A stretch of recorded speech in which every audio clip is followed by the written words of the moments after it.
ناظرین آداب، مورخہ 5 نومبر 2025 مطابق 13 جمادی الاول 1447 ہجری کے اودھ نامہ وائس ایڈیشن میں آپ کا خیر مقدم ہے۔ پیش خدمت ہے اودھ نامہ میں شائع خاص خبروں کی تلخیص۔ چھتیس گڑھ کے بلاسپور میں ایک دردناک ٹرین حادثے میں کم از کم 8 لوگوں کی موت ہو گئی۔ حادثہ منگل کی دوپہر کو پیش آیا جب ایک میمو مسافر ٹرین کا کوچ مال گاڑی سے ٹکرا کر اس کے اوپر چڑھ گیا۔ یہ واقعہ بلاسپور اسٹیشن کے پاس تقریباً 4 بجے پیش آیا۔ ابتدائی جانکاری کے مطابق 8 ہلاکتوں کے علاوہ تقریباً 1 درجن افراد بری طرح سے زخمی بھی ہوئے ہیں۔ زخمیوں کو قریبی اسپتال میں داخل کرا دیا گیا ہے۔ اطلاعات کے مطابق جائے وقوع پر سینئر ریلوے افسران اور ملازمین پہنچ چکے ہیں اور ریسکیو آپریشن کی نگرانی کی جا رہی ہے۔ الہ آباد ہائی کورٹ کی لکھنؤ بینچ نے اتر پردیش کے تبدیلی مذہب کے الزامات والے جھوٹے کیس میں ایک شخص کو جیل بھیجنے پر سخت رخ اپناتے ہوئے پولیس کی اس کارروائی پر نہ صرف یہ کہ پھٹکار لگائی ہے بلکہ اتر پردیش ریاست پر 75,000 روپے کا جرمانہ بھی عائد کیا ہے۔ اس میں سے 50,000 روپے قیدی کو دینے کا حکم دیا گیا ہے اور باقی 25,000 روپے عدالت کی قانونی امداد کی خدمات میں جمع کرانے کو کہا گیا ہے۔ عدالت نے کیس کی FIR کو منسوخ کر کے 1.5 ماہ سے جیل میں بند شخص کو فوری طور پر رہا کرنے کی ہدایت دی۔ جسٹس عبد المعین اور جسٹس ببیتا رانی ڈویژن بینچ نے یہ حکم امید عرف عبید خان اور دیگر افراد کی درخواست پر دیا ہے۔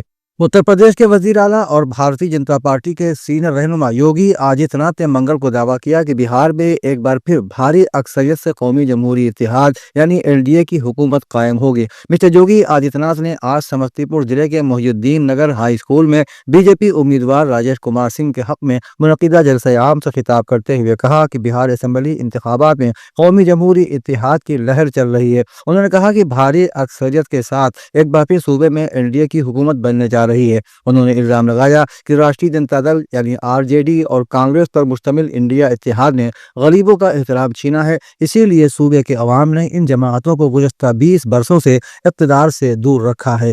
بہار اسمبلی انتخابات 2025 کے پہلے مرحلے کی تشہیر ختم ہونے سے چند گھنٹے پہلے راشٹریہ جنتا دل یعنی RJD کی رہنما اور مہا گٹھ بندھن کے وزیر اعلیٰ کے امیدوار تیجسوی یادو نے ایک اہم پریس کانفرنس میں کئی بڑے اعلانات کیے۔ ان کا کہنا تھا کہ بہار کے عوام اس بار تبدیلی کے موڈ میں ہیں اور ریاست میں 20 برسوں سے برسر اقتدار حکومت کو اقتدار سے بے دخل کرنے کے لیے پوری طرح تیار ہے۔ تیجسوی یادو نے کہا کہ ہماری حکومت بنتے ہی 14 جنوری یعنی مکر سنکرانتی کے دن خواتین کے بینک کھاتوں میں پورے سال کے 30,000 روپے منتقل کر دیے جائیں گے۔ یہ رقم مائی بہن مان یوجنا کے تحت دی جائے گی تاکہ خواتین کو معاشی خود مختاری حاصل ہو۔ کسانوں کے حوالے سے انہوں نے کہا کہ ان کی حکومت بننے پر کاشتکاری کے لیے مفت بجلی فراہم کی جائے گی۔ ساتھ ہی انہوں نے یہ وعدہ بھی کیا کہ دھان پر کم از کم امدادی قیمت MSP کے علاوہ 300 روپے فی کوئنٹل اور گیہوں پر 400 روپے فی کوئنٹل اضافی امداد دی جائے گی۔ رائس مل انڈسٹری کو فروغ دینے اور غیر ہائیبرڈ چاول کی ملنگ کی حوصلہ افزائی کے لیے ریاستی حکومت نے وصولی پر 1% رعایت فراہم کی ہے۔ یہ رعایت رائس ملوں کو سرکاری خریداری مراکز سے خریدے گئے نان ہائیبرڈ چاول کی مل کے لیے حوصلہ افزائی کرے گی، جس سے رائس ملوں میں مسابقت بڑھے گی۔ اس سے چاول کی ملوں میں کام کرنے والے تقریباً 2 لاکھ لوگوں کے روزگار کو تقویت ملے گی اور رائس ملوں سے وابستہ ایک اندازے کے مطابق 1,30,000 سے لے کر 1,50,000 کسانوں کو فائدہ پہنچے گا۔ اتر پردیش کے نائب وزیر اعلیٰ کیشو پرساد موریہ کی قیادت اور ہدایت کے تحت دین دیال اپادھیائے گرامین ترقی سنستھان بخشی کا تالاب میں مختلف سرکاری نیم سرکاری محکموں اور اداروں کے افسران اور ملازمین اور محکمے اور تحقیقی کام سے وابستہ لوگوں کو تربیت دے کر مزید مؤثر اور قابل بنانے کے لیے کام کیا جا رہا ہے۔ اس موقع پر اپنے صدارتی خطاب میں انسٹی ٹیوٹ کے ڈائریکٹر جنرل ایل وینکٹیشن لو نے شرکاء سے خطاب کرتے ہوئے بتایا کہ مشن کرما یوگی اور ترقی یافتہ ہندوستان 2047 کے تناظر میں ہمیں اپنے کاموں کو کیسے اور کن طریقوں سے انجام دینا چاہیے۔ خواجہ معین الدین چشتی لینگویج یونیورسٹی کے شعبہ عربی میں جامعۃ الفلاح کے معروف اور سینئر انگریزی استاد ماسٹر شاہ عالم فلاحی کے انتقال پر ایک تعزیتی نشست کا انعقاد کیا گیا۔ اس موقع پر اساتذہ اور طلباء نے مرحوم کی علمی، ادبی، تدریسی اور سماجی خدمات کو خراج عقیدت پیش کیا اور ان کے انتقال کو علمی دنیا کا بڑا نقصان قرار دیا۔ اس موقع پر پروفیسر مسعود عالم فلاحی نے ان کی شخصیت کے مختلف پہلوؤں اور طلباء دوست رویوں کو یاد کرتے ہوئے کہا کہ علم و ادب سے گہری وابستگی، طلباء سے بے پناہ محبت اور اپنے پیشے سے غیر معمولی اخلاص ان کی نمایاں خصوصیات تھیں۔ وہ صرف ایک انگریزی کے استاد نہیں تھے بلکہ ایک رہنما، مربی اور مخلص انسان تھے۔ ڈاکٹر ظافر حسین کو انٹیگرل یونیورسٹی لکھنؤ کی دیگری تقسیم تقریب میں الیکٹرانکس اینڈ کمیونیکیشن انجینئرنگ میں ڈاکٹر آف فلاسفی یعنی پی ایچ ڈی کی سند سے سرفراز کیا گیا۔ ڈاکٹر حسین نے اپنا تحقیقی کام ڈاکٹر منور عالم کی نگرانی میں تکمیل تک پہنچایا۔ ان کے مقالے کا عنوان مختلف تھری شولڈنگ کے استعمال سے اسپیشل اسکیل اور اسپیشل فریکوینسی ڈومین میں ڈینوائزنگ کا تجزیہ اور عملی نفاذ تھا۔ ڈاکٹر حسین نے اپنی ابتدائی تعلیم سدھارتھ نگر اتر پردیش سے حاصل کی۔ انہوں نے بی ٹیک کی degree Azad institute of engineering and technology Lucknow سے اور ایم ٹیک کی سند انٹیگرل یونیورسٹی لکھنؤ سے حاصل کی۔ اودنامہ میں شہ جہانما خبروں کے مطابق غزہ کی پٹی میں اسرائیلی فوج نے جنگ بندی کی خلاف ورزی کرتے ہوئے مزید 3 فلسطینیوں کو شہید کر دیا ہے۔ غیر ملکی ذرائع ابلاغ کے مطابق گزشتہ روز ایک بیان میں اسرائیلی فوج کا کہنا تھا کہ فورسز نے دہشت گردوں کی شناخت کی جنہوں نے نام نہاد یلو لائن کو عبور کیا تھا، جو ان علاقوں کی نشاندہی کرتی ہے جن پر فوج اب بھی قابض ہے۔ بیان میں کہا گیا کہ دہشت گرد جنوبی غزہ میں فوجیوں کی طرف پیش قدمی کر رہے تھے۔ طبی ماہرین نے بتایا کہ شہید ہونے والوں میں ایک خاتون بھی شامل ہے۔ 2 دیگر افراد کی شناخت فوری طور پر واضح نہیں ہو سکی ہے۔ رہائشیوں نے بتایا کہ اسرائیلی فورسز نے رفح، خان یونس اور غزہ سٹی کے مشرقی علاقوں میں مکانات کو مسمار کرنے کا سلسلہ جاری رکھا ہوا ہے، جہاں فورسز کا آپریشن ابھی بھی جاری ہے۔ ادھر حماس نے غزہ میں قید تمام 20 زندہ یرغمالیوں کو اسرائیل کے حوالے کر دیا ہے، جبکہ مزید یرغمالیوں کی لاشیں حوالے کرنے پر آمادگی ظاہر کی جا رہی ہے۔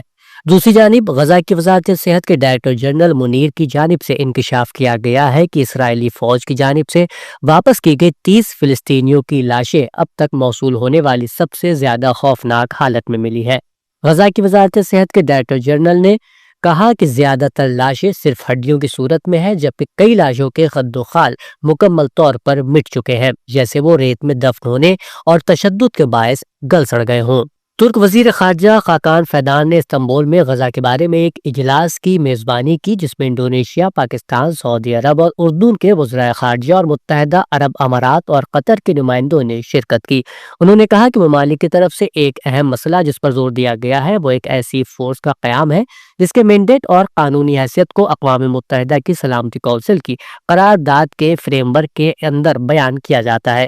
انہوں نے کہا ہے کہ ممالک اقوام متحدہ کی سلامتی کونسل کی آئندہ قرارداد کی بنیاد پر محصور غزہ میں فوجیوں کی تقرری کا تعین کریں گے۔ نیو یارک کے میئر کا الیکشن آج ہو رہا ہے۔ ڈیموکریٹک اور مسلم امیدوار زہران ممدانی کا مقابلہ ریپبلکن حریف کرٹ سیلوا اور آزاد امیدوار اینڈریو کومو سے ہے۔ تفصیلات کے مطابق امریکی تاریخ میں پہلی بار نیو یارک میئر کے الیکشن پر پوری دنیا کی نظریں جمی ہوئی ہے۔ ڈیموکریٹک اور مسلم امیدوار زہران ممدانی کا مقابلہ ریپبلکن حریف کرٹ سیلوا اور آزاد امیدوار اینڈریو کومو سے ہے۔ پولنگ سے پہلے ڈیموکریٹک امیدوار زہران ممدانی نے حامیوں کے ساتھ بروکلن برج سے سٹی ہال تک مارچ کیا۔ زہران ممدانی نے صدر ٹرمپ کی جانب سے مخالفت کو اپنی طاقت قرار دیتے ہوئے کہا کہ عوام میرے ساتھ ہے، ہم تاریخ رقم کریں گے۔ صدر ٹرمپ اور دنیا کے امیر ترین شخص ایلون مسک میرے خلاف اور کومو کے ساتھ ہے، لیکن عوام کی طاقت سب سے بڑی ہے۔ ڈیموکریٹک پارٹی کے مسلمان امیدوار زہران ممدانی انتخابی سروے میں سب سے آگے ہے۔ ریئل کلیئر پولیٹکس کے تازہ ترین سروے کے مطابق زہران ممدانی کو 45.8% حمایت حاصل ہے، جو اینڈریو کومو پر 14.7 پوائنٹس اور کرسٹو سلوا پر 28.5 پوائنٹ سے اضافی ہے۔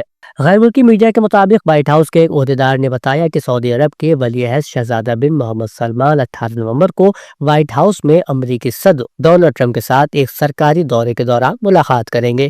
یہ دورہ ایسے وقت میں ہو رہا ہے جب صدر ٹرمپ کا اصرار ہے کہ سعودی عرب ابراہم معاہدوں میں شامل ہو جائے۔ یہ وہ سفارتی اقدام ہے جس کے تحت متحدہ عرب امارات، بحرین، سوڈان اور مراکش نے 2020 میں اسرائیل کے ساتھ تعلقات معمول پر لانے کے معاہدے کیے تھے۔ تاہم سعودی عرب نے فلسطینی ریاست کے قیام سے متعلق پیش رفت کے بغیر ان معاہدوں میں شمولیت سے گریز کیا ہے۔ اودنامہ میں شائع مضامین کو مکمل طور پر پڑھنے کے لیے اودنامہ.com پر وزٹ کریں۔